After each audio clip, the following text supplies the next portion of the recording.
So the mask has fallen. The truth is there. If you dig a little bit, you will find scandals taking place at this United Nations. Scandals. It's not a place to maintain peace and international peace and security. It is a place where to demolish peace and security, where to destabilize societies. It's very easy at the United Nations to destroy a country. It's very easy. I know this is a signal for me to stop. Our final speaker, to the surprise of many of you, is Ambassador Bashar al Jaafari, the permanent representative of the Syrian Arab Republic to the United Nations. Ambassador.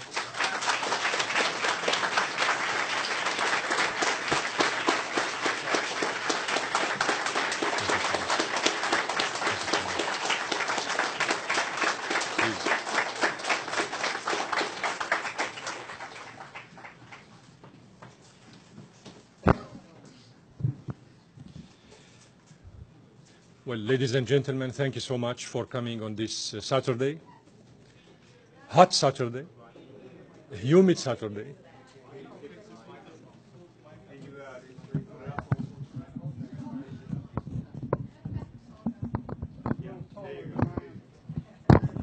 Thank you. Thank you.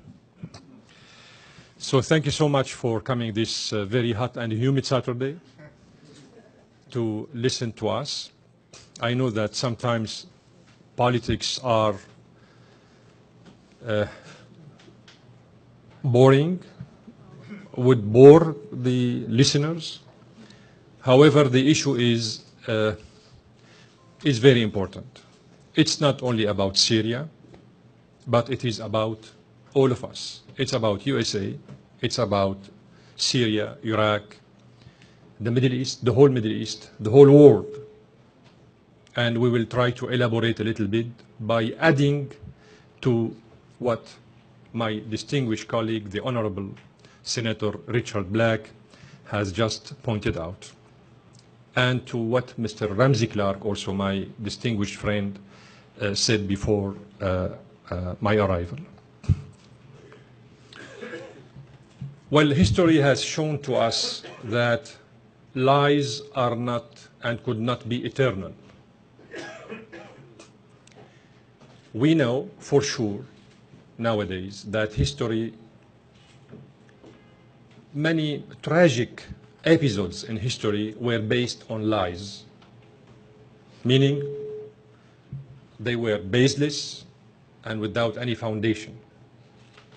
I could share with you hundreds of examples about what I am saying, derived all of them from the UN itself, from the United Nations, where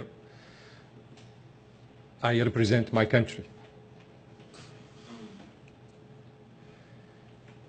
I think that Senator Black and Mr. Ramsey Clark have not left too much for me to say. However, we have indeed too many information to share with you. We could speak about what's going on in the world in general, but in Syria in particular, for hours, if not for days. And you would be surprised because you have never heard anything of this information I'm going to share with you.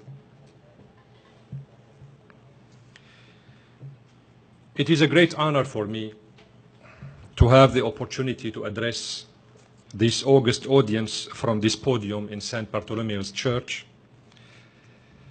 in Manhattan. I convey to you my sincere salutes and best wishes, and I thank Schiller Institute and thank you all for offering this great honor to me and to my colleagues. We meet today while we all are recalling the tragedy of September 11 it was one of the most sad and grievous days in the whole history of the United States. It also was a harsh and difficult lesson to learn for all nations and governments that terrorism recognizes no boundaries or identities and therefore should not be justified, protected, or concealed. I'm saying this because Senator Black has somehow gave some hints about the Saudi links to the events of 9/11. And I will elaborate a little bit on this issue later on. 15 out of the 19 terrorists who did the 9/11 attacks were Saudis. They were not Syrians. They were not Iraqis. They were not Algerians. They were Saudis. These same Saudis, formed by what is called, commonly speaking, the Wahhabism, which derives from the name of the founder of this school of thought, Muhammad Abdul Wahhab. Wahhabism derives from Abdul Wahhab, who appeared out of a sudden in the Hijaz, the old name of Saudi Arabia, which is a fake name actually. Saudi Arabia is a fake name of the country because Saudi means Al Saud, the family of Saud. So as if you are changing the name of your own country to become the United States of Obama.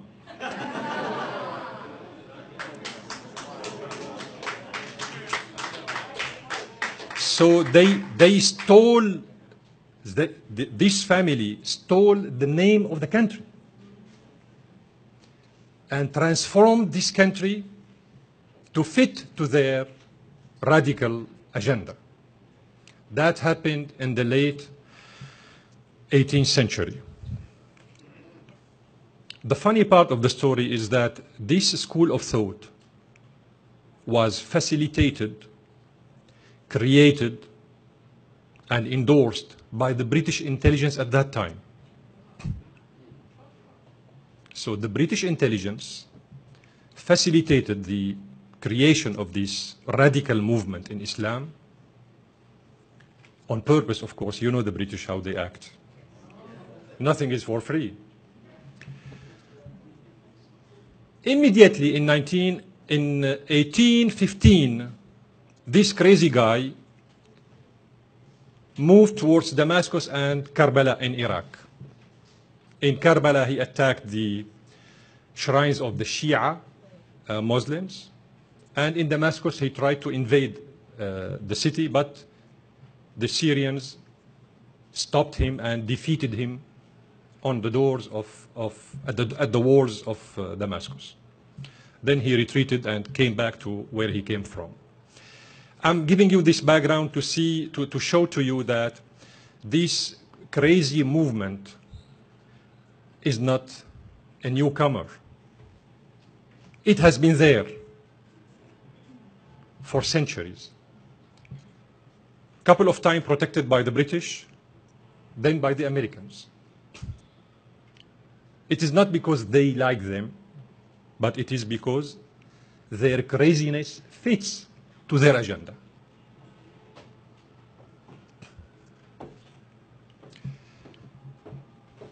Islam is not about Saudi Arabia. In Damascus, in the greatest mosque of Damascus, called the Umayyad Mosque, in the middle, in the heart of the mosque, which is the biggest and greatest mosque in Syria, we have the shrine of Saint John the Baptist inside the mosque. The grave of Saint John the Baptist is in the middle of the mosque, where Muslims as well as Christians visit the grave and make their prayers. Senator Black told you about the Mufti of Syria, this wonderful man. Could you believe that his main advisor, his political advisor, is a Christian? The Mufti's political advisor is Christian. Only in Syria. Only in Syria. This is why we are extremely proud of our secularism, secularity. We are proud of what we are, whether we are Muslims or Christians, but we are not ready to become as crazy as the Saudis are. And we don't share at all their concepts of religion. By the way, what ISIS is doing and all these fanatic groups operating in Syria and Iraq, those who are beheading the boys and women and girls, they have inherited beheading people by sword from the Wahhabis. Till now, ladies and gentlemen, in Saudi Arabia, after the Friday's prayer, they behead people in public squares. Till now, it is not only ISIL. In Saudi Arabia itself, every Friday after the prayer, they behead people publicly in the public squares by using sword. So the story is not new. It is not, ISIL is not a newcomer. ISIL has been there for centuries, represented by the Saudis. And this is why they are protecting them and defending them and sending them weapons and money. Most of us in this world believed after that Black Day of 9/11 that there will be a united international stand against terrorism. We were all optimistic at that time, if you remember, that finally we will get together to fight terrorism, and that all nations will fight together against terrorists and their supporters, funders, and their inspirational leaders as well. Unfortunately, what happened next was the invasion of Iraq. So if the Saudis attacked New York, the Twin Towers, why going after Iraq?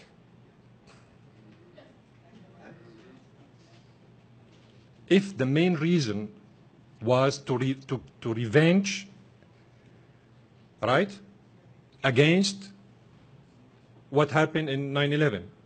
And we all know and we all knew at that time that it was a Saudi conspiracy. Then why attacking Iraq? Iraq is a secular country like Syria. Syria and Iraq and Algeria are only the three secular governments in the Arab world. Iraq out of the picture now. Iraq has become a hub of international terrorism after the spreading of George Bush freedom over there. Algeria, you know, Algeria was tested before us in the early 90s. They sent to them an early Arab Spring, but it was defeated, thanks God. So only Syria remains. Only Syria remains. And Egypt recently.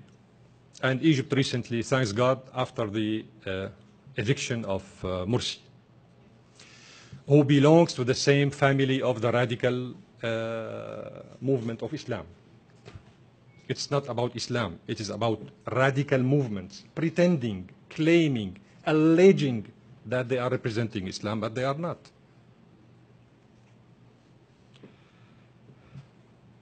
Islam has become a good business for manipulation. Very good business for manipulation. Very good business. Everybody makes business out of Islam very, very cheaply. And we will try to explain why. It's not about politics. You are all fed up with politics. I am also fed up with politics. It is about geopolitical dimensions, rivalries, competition, dominance.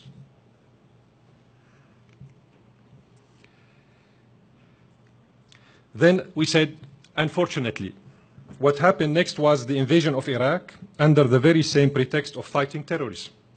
That was the funny part of the story. When they invaded Iraq, when George Bush invaded Iraq, he said that he was doing that to combat terrorism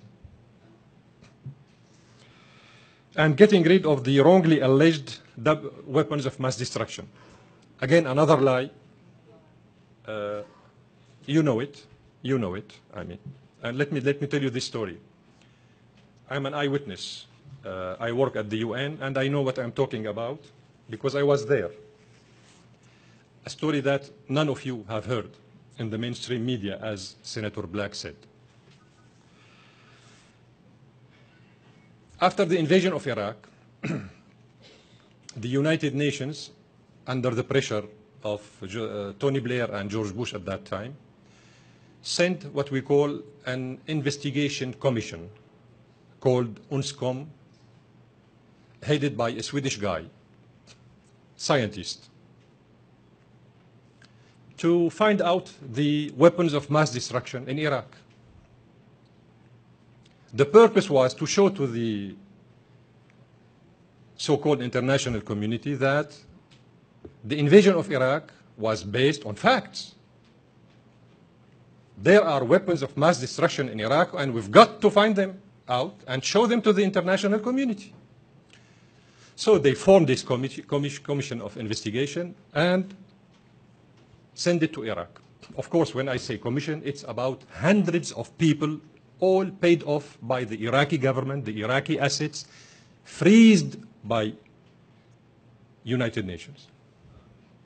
Billions of dollars were spent on the activities of this commission at the expenses of the Iraqi people. This commission spent how long? From 2003 and even before, up to 2008.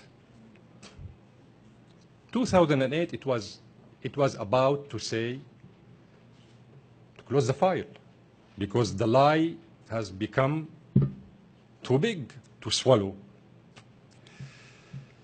So they gathered the Security Council and asked the Commission to submit its final report. But the funny part of the story is that this final report doesn't include any hint that Iraq had weapons of mass destruction. So the Commission wouldn't be able to say that, sorry, gentlemen, members of the Security Council, we haven't found anything in Iraq.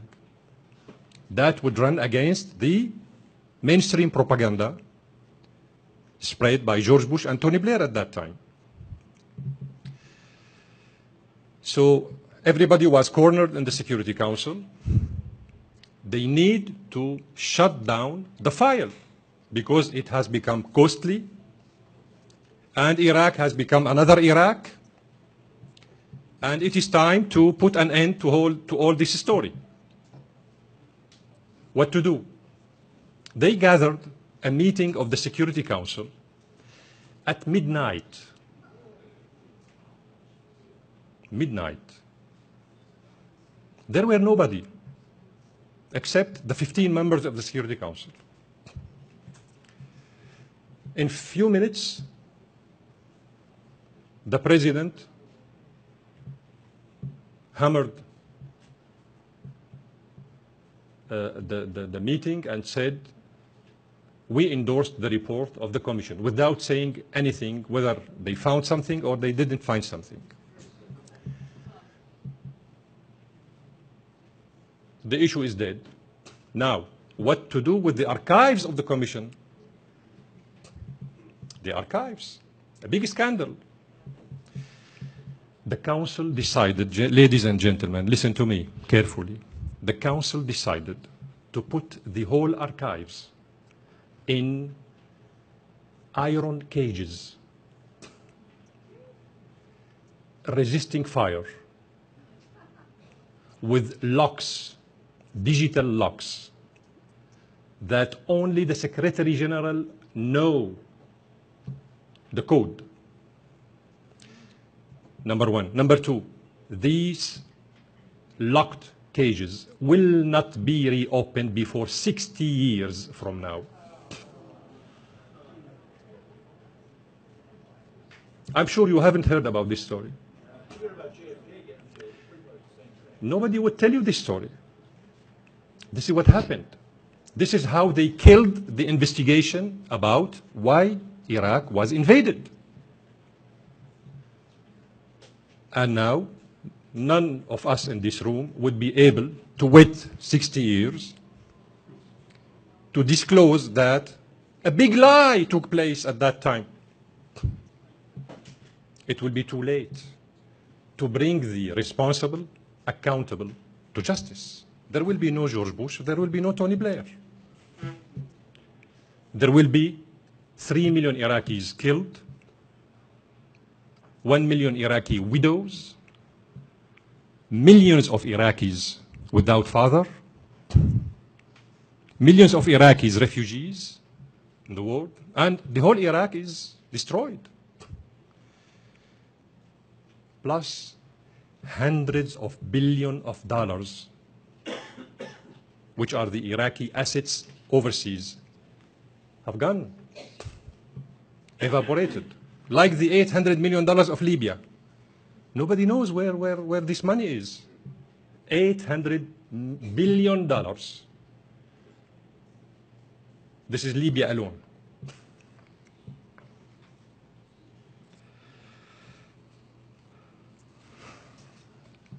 The result of the invasion of Iraq was killing millions of civilians, as I said, destroying the infrastructure and having a failed state there. And more importantly, transforming Iraq into a hub of international jihadist terrorism. I'm saying this because all these so-called leaders of ISIL, all of them grew up in the American jails in Iraq. All of them. They were taken care of by the American soldiers in Iraq.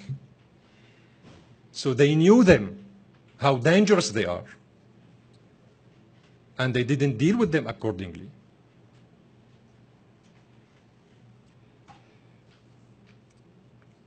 Why? Because Mr. Bremer was insisting on dividing Iraq on a confessional, sectarian, religious basis.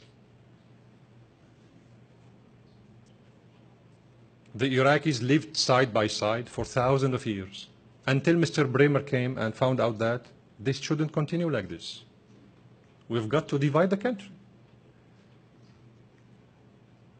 We've got to give a part to the Sunni, another part to the Shia, then a part to the Kurds, another part to the Assyrians, and then etc., etc. Would that amount to say that the Iraqis were dupe and stupid for living side by side for thousands of years before Bremer came?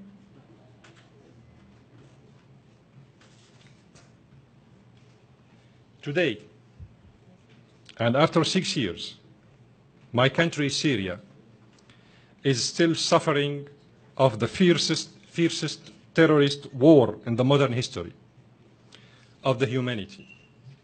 This unprecedented barbarian war reflects the bitter fact that terrorism is still privileging from safe havens, money resources, some well-known government supports, and the growing of terrorist ideologies and shelters around the world. Why I'm saying this?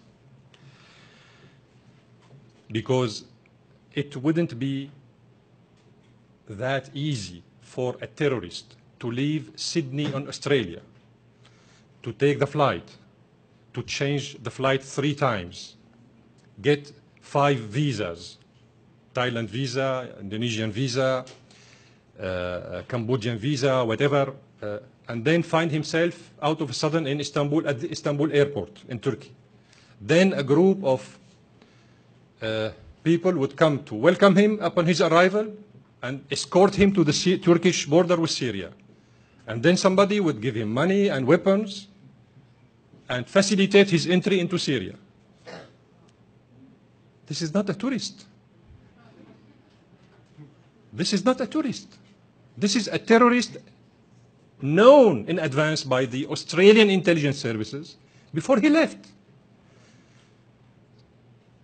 The people in the Western world, unfortunately, some governments were betting on the fact that, you know what, we have this garbage in our societies.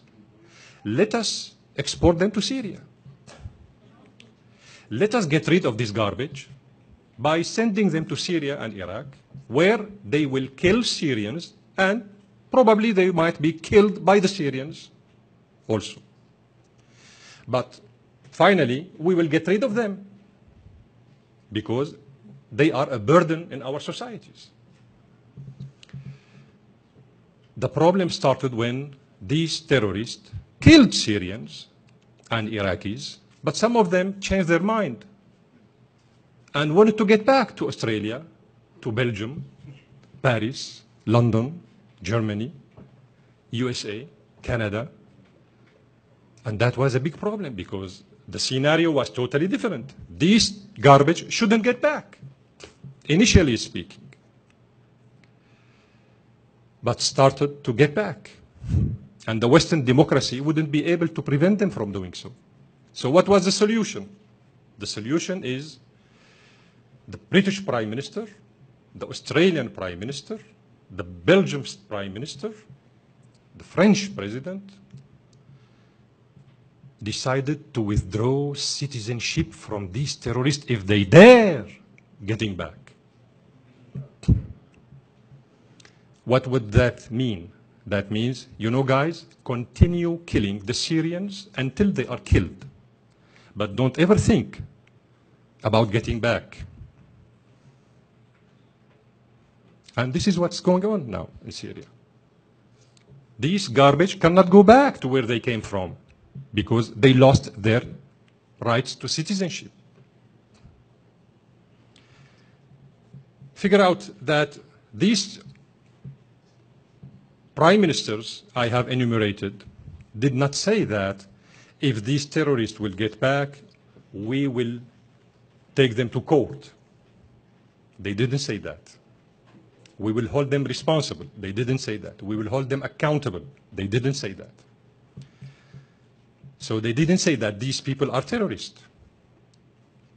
They said, if you get back, we will withdraw the citizenship from you, meaning you are a good terrorist. As long as you are continuing to kill the Syrians, you are a good terrorist. But if you think getting back to Paris, Brussels, whatever, Sydney, then you will become a bad terrorist.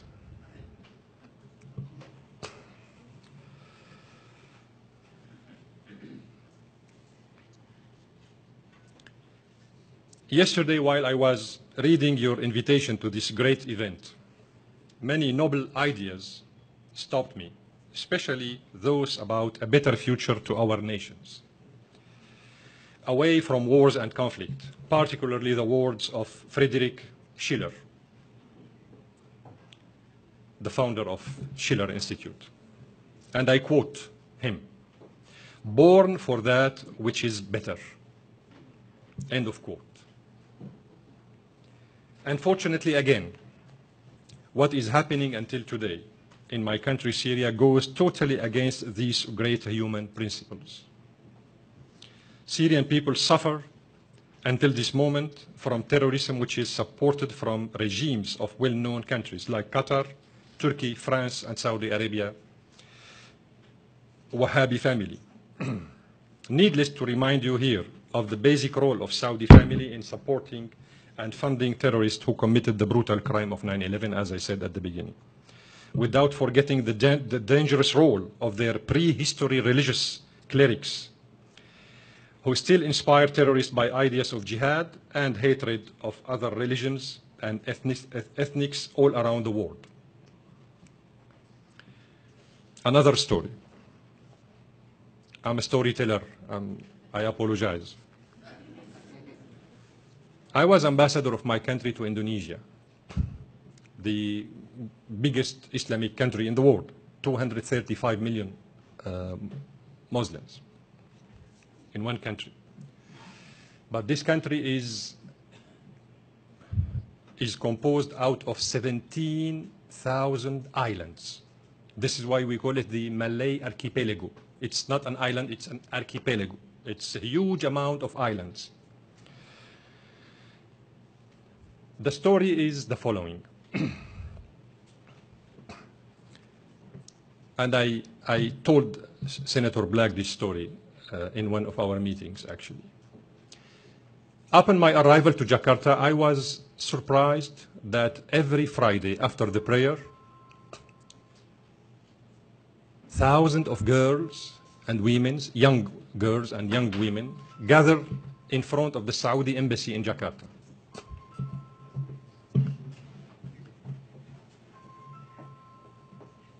I asked the Saudi ambassador, what's going on, ambassador? Why these people are gathered in front of your embassy? He said, you know, ambassador, these people are giving me a serious headache every Friday. They gather, all these women are carrying with them a baby, all, and chanting slogans, asking for rights, their rights, in their local language, something that I couldn't understand at that time. So all these women happened to fall victim of the following story. Saudi business people or Saudi religious clerics who come to Indonesia for business or on a short period of time, they spend 20 days up to 1 month maximum over there. So because they are so religious, they need to have sex with women in Indonesia. How can they do it? They go to these small villages in Indonesia, very poor people, extremely poor people, but real, honest people. And marry young girls, 12 years old, 13 years old. And their dot is only $100. So they give the father $100, and the father gives them his girl, his daughter, thinking that by giving his daughter to somebody coming from the holy land of Islam is a treasure. The guy takes the girl for 20 days, 2 weeks, 3 weeks, whatever, and then he divorces her before leaving because he doesn't need her anymore. The girl finds herself pregnant. After 9 months, she has a baby, but the baby doesn't have any father. So no papers, no identity, and she cannot register the baby. Thousands of young Indonesian women find themselves in this situation every year, every month, every week. When I asked the ambassador, I said, you should do something. This is bad for your image. You cannot go ahead with this. He told me, you know, Bashar, I have at the embassy a person called a religious attaché, meaning a guy in charge of the religious matters, like the economic attaché, cultural attaché, military attaché. They have this specific position called the religious attaché. And this religious attaché is stronger than me. This is what he said. I cannot do anything. I am the ambassador, but I cannot do anything to stop this hemorrhage. That was 1999. And at that time, the Saudi regime used to spend $3 billion on forming Wahhabi Indonesian imams. $3 billion per year to form Wahhabi Indonesian imams in the small villages.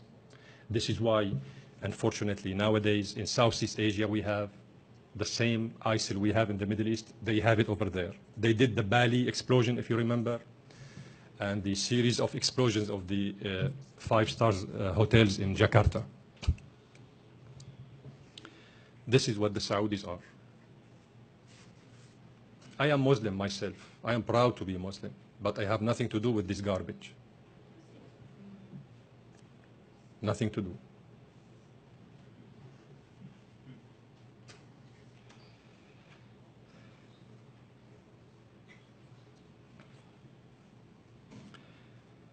We hope that the legislation which passed yesterday in the House of Representatives and has already passed in the Senate before, allowing the families of 9/11 victims to sue the royal family, of Saudi Arabia.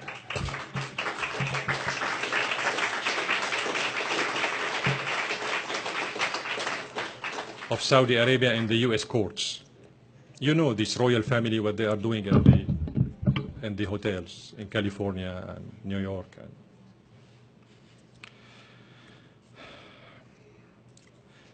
We hope that will pose a new course in the US foreign policy regarding fighting international terrorism and holding responsibilities. Moreover, this terrorist war against Syria is accompanied with policies of Western states, led by the United States administration and Britain, and based on violating international law and the Charter of the United Nations, disrespecting of the sovereignty of the country and acting against the pure will and interest of the Syrian people.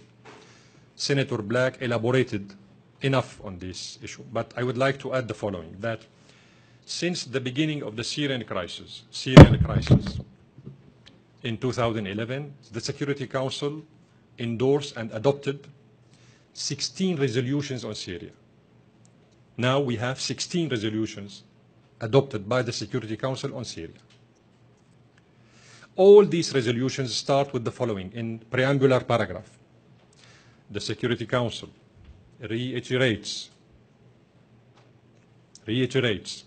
the confirmation of the Syrian sovereignty, the territorial integrity of Syria, the political independence of Syria, the principle of non-interfering into the domestic affairs of Syria. All these beautiful Tom and Jerry expressions are in the first paragraph of each resolution. And who violates these principles, sacrosanct principles? The same guys who endorse the resolutions. The same influential people in the Security Council are the ones who are violating these beautiful wordings. Another story. I tell always stories in my meetings so that one day in Geneva, when I was heading the Syrian delegation to the intra-Syrian talks with de Mistura, the special envoy, he was the one who called me, "You are a storyteller." So the story is the following. And this is very, very important one.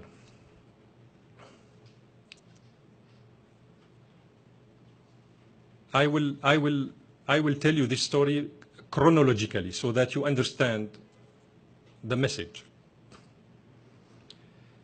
In October 2012,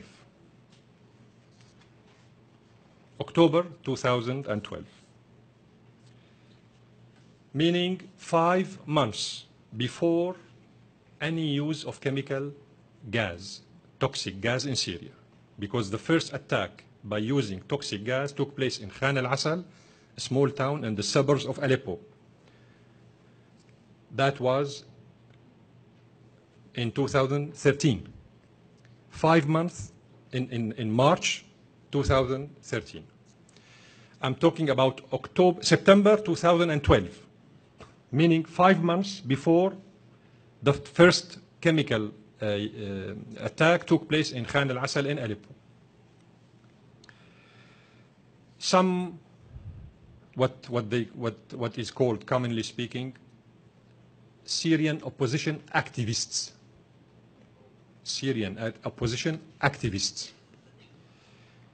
found in formed and established in Turkey,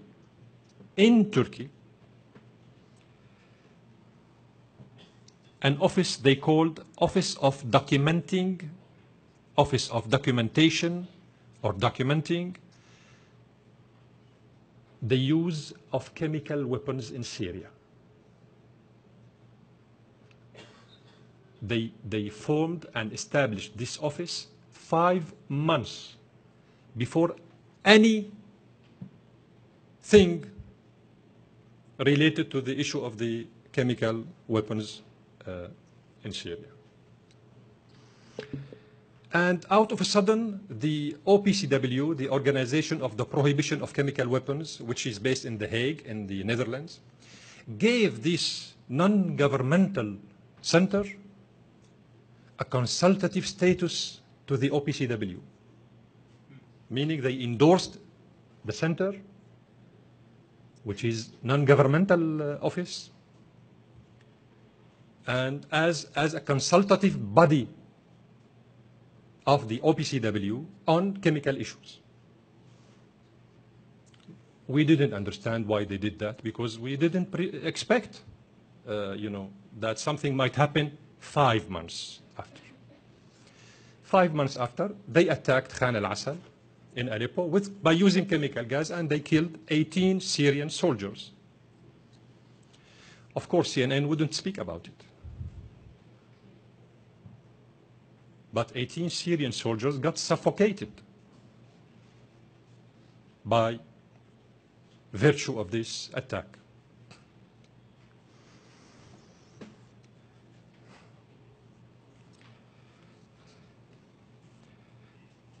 Immediately, Al Jazeera Qatari channel started spreading the rumors that the Syrian army used chemical weapons. So the Syrian army used chemical weapons against itself. And the Syrian army killed 18 officers and soldiers of his own staffers.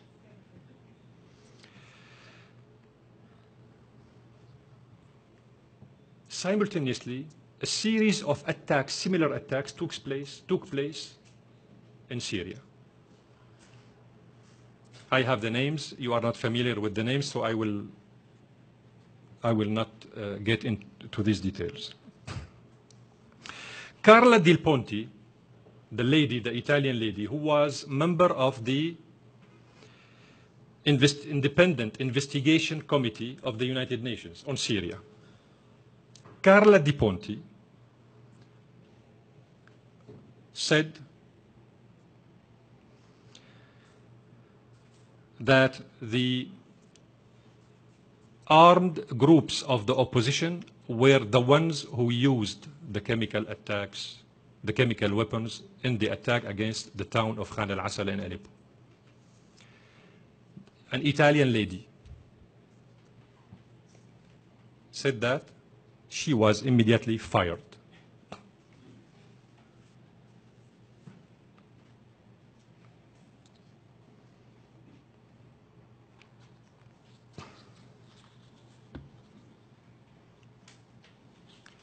Then we come to the story of the red line, President Obama's red line.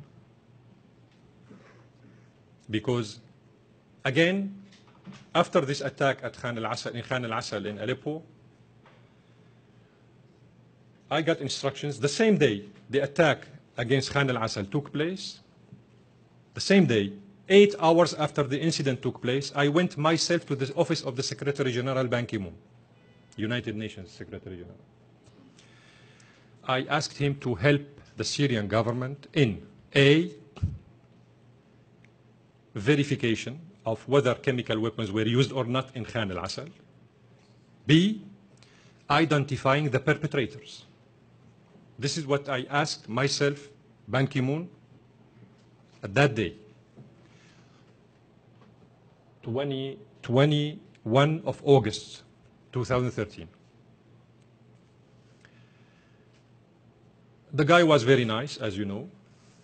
He asked me to give him some time to consult with the good guys in the Security Council. So he consulted with the good guys, and he came back 2-3 hours later to tell me the following. Mr. Ambassador, tell your government that I will assist your country with a verification to prove whether chemical weapons were used or not in Aleppo. But I'm sorry, I cannot assist you in identifying the perpetrators. From the day one, they knew who did it, but they didn't want to reveal the identity of the perpetrators. We said, yes, you know what, Mr. Secretary General, help us verifying if the chemical weapons were used or not. It took him 4 months and 11 days to send to us an investigation team headed by a Swedish scientist, well-known one, called Dr. Sellström. It took him and the Security Council 4 months and 11 days to send a team to investigate whether chemical weapons were used on. You know that these kind of weapons, they evaporate. You cannot trace them. After a couple days, they are not there. More importantly, after 4 months and 11 days, Dr. Sellström was in Damascus, and President Obama made his speech and drew the red line. That was, Obama did his speech on the 20th of August. Dr. Sellström was in Damascus at that time, on his way to Aleppo to investigate what happened in Khan al-Assal. He was still at the door of the hotel in Damascus, getting into his car. Out of a sudden, we hear that another chemical attack took place in the suburbs of Damascus. Out of a sudden, incidentally, another attack took place in the suburbs of Damascus. That was done to shift the attention from Khan al-Assal to another place. Because they didn't want, initially speaking, they didn't want anybody to investigate what happened in Khan al-Assal. So the best way to do it was to shift, to create another spot of attention somewhere else. And who did it? According to the French anchors, very important French anchors, Georges Malbruno and Christian Chenot, who wrote an important book on this matter called On the Roads to Damascus, like St. Paul did. In these books, they said that the French Minister for Foreign Affairs, Laurent Fabius, was behind this attack. It is a French book. But CNN will never speak about it, will never say anything about it. You will never hear anything about these issues in the mainstream media, because that would corroborate the accuracy of our statements. Then isn't it paradoxal that Obama makes his warning and drawing his red line on the 20th of August, and then incidentally the chemical attacks in the suburbs of Damascus took place 1 day after, on the 21st? As if somebody is trying to, you know, Mr. President, they crossed the line. Go and punish them. Go and kill President Assad the way your predecessor killed Saddam Hussein or Gaddafi or whatever. Isn't it funny? Would the Syrian government use chemical weapons while Dr. Sellström is in Damascus? I mean,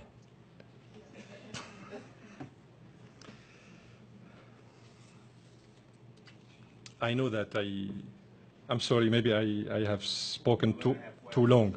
Okay, I will I will finalize. I told you I could speak for hours about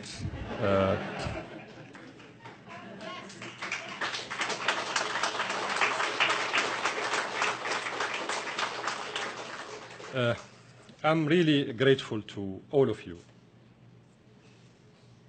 for giving me this opportunity to share with you some insights from inside, something that you have never heard about. I try my best as ambassador of my country to share this information with the media accredited to the United Nations. But you know what? Every time I take the floor next to the Security Council, where there are usually between 50 up to 100 reporters accredited from all over the world, accredited to the UN as reporters and journalists. When I take the floor, 50 of them disappear instantly because they don't want not to hear, because they know what I would say. They don't want to report. The point for them is that by listening, they will be somehow obligated to report. So the best way to avoid reporting is by boycotting, by not being there. I'm saying this because too many people, too many ambassadors at the United Nations, they come to me and say, you know, Bashar, you are right. Your government is right. We know the truth, but we cannot say it. You can, God bless you, but we cannot say it. So the mask has fallen. The truth is there. If you dig a little bit, you will find scandals taking place at this United Nations. Scandals. It's not a place to maintain peace and international peace and security. It is a place where to demolish peace and security, where to destabilize societies. It's very easy at the United Nations to destroy a country. It's very easy. I know this is a signal for me to stop. I thank you very much. I still have too many things to say, but out of respect for the audience, I thank you very much.